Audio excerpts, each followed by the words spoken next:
नमस्कार, प्रणाम आप सभी को मेरे भाई लोग। खेसारी लाल यादव जी का एक नया गाना आया है, भगिनवा के फुआ।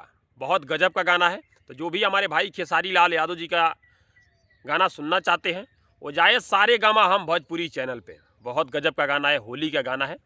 खेसारी लाल यादव जी का लगातार कई दिनों से कई गाना आ चुका है, आप लोग जाकर देख सकते हैं। सर्च मारिए Khesari Lal Yadav ji news song, Khesari Lal Yadav news song, सब गाना आ जाएगा। फिलहाल में लमसम 8 घंटा हो चुका है।